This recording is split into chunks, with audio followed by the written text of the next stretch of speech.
2015. Ah oui, d'accord. Donc vous avez une bonne force de travail et des bons partenariats. J'imagine que c'est les deux ingrédients. Eh ben on a 10 minutes maximum pour un échange avec Jean-Benoît. Donc je ne sais pas s'il y a des questions.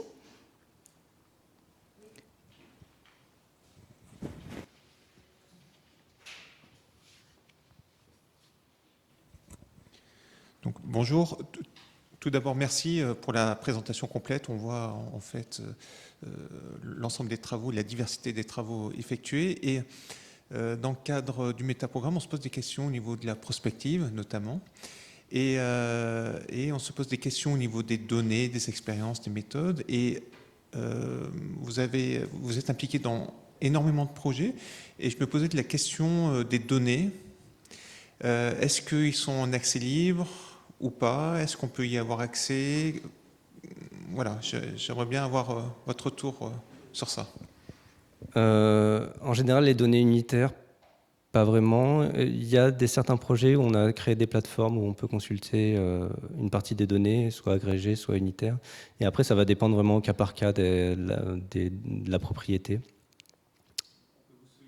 Oui, là-dessus, ça peut marcher, oui.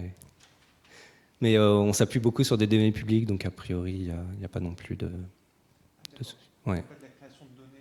Il peut y en avoir aussi, ça dépend vraiment des projets. Mais pour ce qui est données déchets, souvent c'est des données publiques. Il y a de plus en plus de bases de données en fait qui sont disponibles. Et voilà.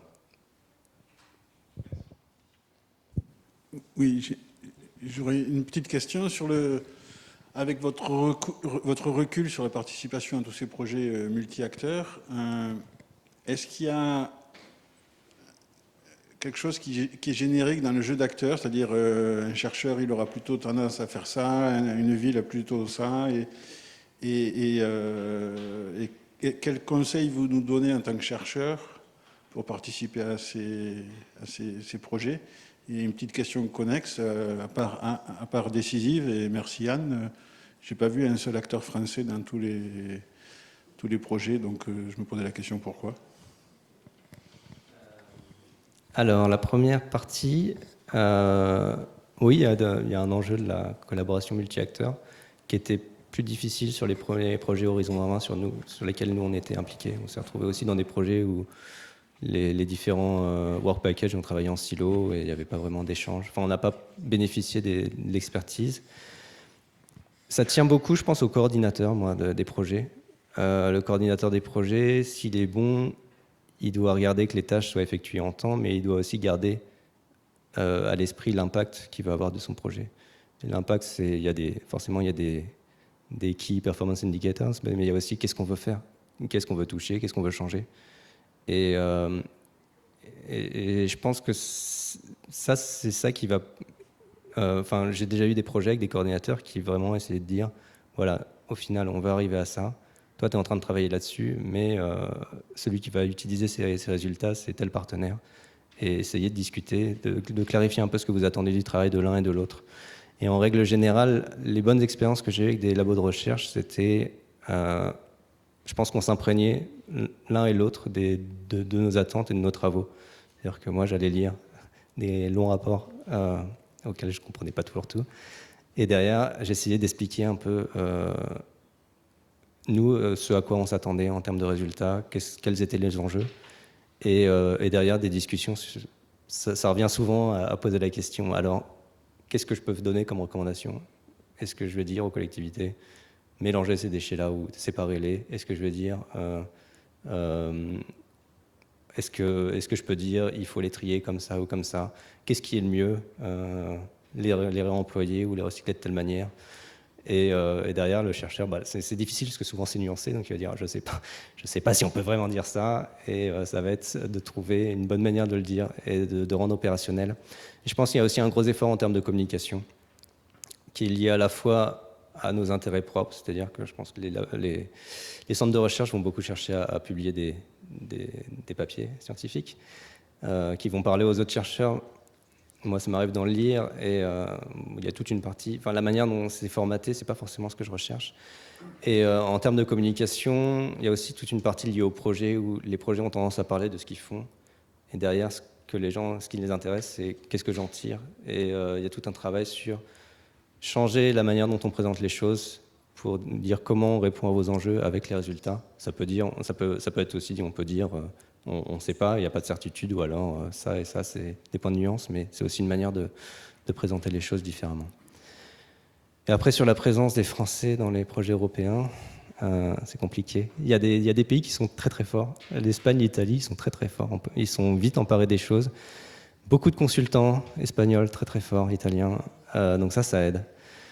Après, je crois qu'on a un nouveau projet PrepSoil. Je ne sais pas s'il y en a qui sont en PrepSoil. Il me semble que l'INRAE est dedans. C'est quelque chose sur la santé des sols.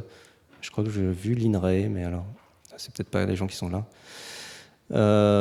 Mais c'est vrai qu'on a assez peu de Français et je ne sais pas trop à quoi c'est dû, si c'est une culture.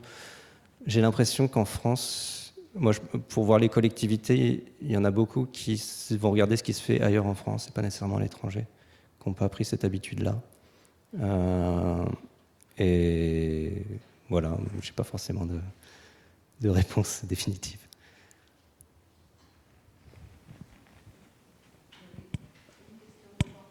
Merci Jean-Benoît pour cette présentation vraiment très intéressante. Ma remarque, et c'est un petit peu aussi pour l'ensemble du programme Better, tu nous montres qu'il y a un potentiel intellectuel énorme qui est mis sur le recyclage, la gestion des déchets, la circularité, et en même temps tu nous montres, et on sait je pense tous, que ce qui est soutenable et probablement imposé à terme, c'est la sobriété. Et donc, je me demande, dans ces programmes, et plus largement, est-ce qu'il y a des personnes qui travaillent sur cette question? Comment tous ces efforts sur des trajectoires de circularité alimentent, ou au contraire, vont à l'inverse, par effet rebond, sur les questions de sobriété? Voilà. Non, c'est vrai.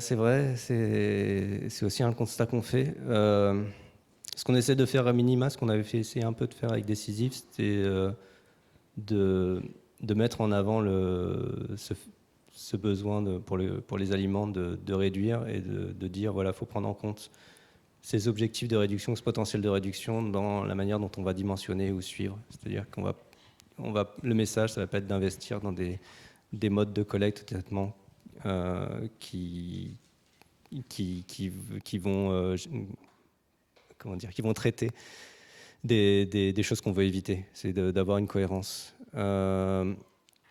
Mais souvent les projets sont très centrés sur ce qu'ils font, et c'est difficile c'est beaucoup à la sensibilité en fait des partenaires ou des acteurs. Et une des grosses difficultés, c'est un peu ce que je disais hier, c'est que les leviers de réduction du gaspillage alimentaire sont assez déconnectés des leviers déchets.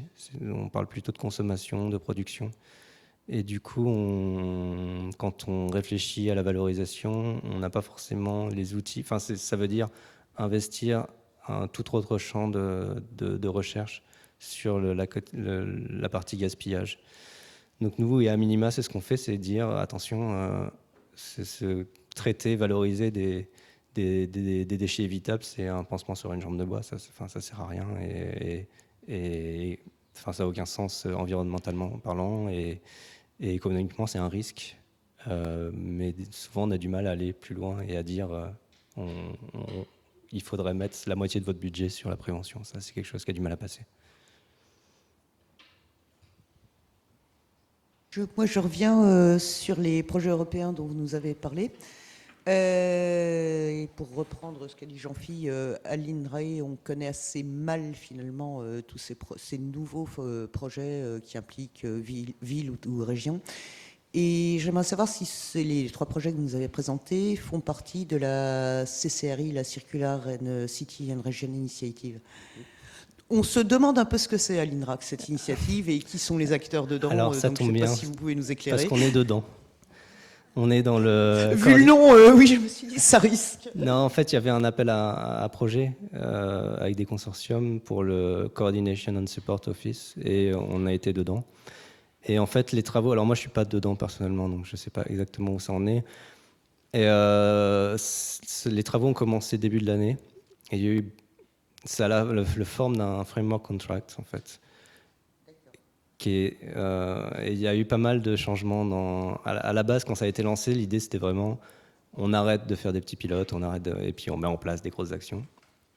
Et en fait, le format que ça a pris, c'est on va avoir une dizaine, je crois, de villes de territoire pilotes qui vont avoir en gros un budget, enfin un nombre d'heures d'expertise qu'ils vont pouvoir mobiliser. C'est-à-dire que dans notre consortium, il y a des experts en business model, en financement, en technologie, en organisation, etc. Et ils vont pouvoir le mobiliser pour leur propre stratégie, avec une volonté aussi d'harmoniser un peu la manière dont on suit. Et derrière, on va avoir un champ plus large de ce qu'ils appellent fellows, donc de villes qui vont graviter autour du projet. Voilà. Et Merci beaucoup pour c'est beaucoup plus clair. Là. Voilà. Il y a aussi un souhait d'essayer de fédérer les différentes initiatives, projets autour. C'est un peu l'idée de la plateforme qui unit les plateformes. Et oui, on attend de voir un peu aussi comment ça va se cristalliser, comment les collectivités vont se lancer dedans. Là, on a un appel à projet, on récupère des candidatures de villes et de régions pour devenir pilotes. Et derrière, on va essayer d'apprendre en marchant. Et ce qu'on espère à minima, c'est d'aider les différentes initiatives et projets à partager un peu mieux, et peut-être qu'on ait à minima des modes d'évaluation qui sont communs, quoi. Quand on regarde le résultat d'un projet, on comprenne assez bien les indicateurs, à quoi ils correspondent, qu'est-ce qu'on entend par circularité, etc. Mais pour l'instant, c'est un peu des vœux pieux, et puis voilà.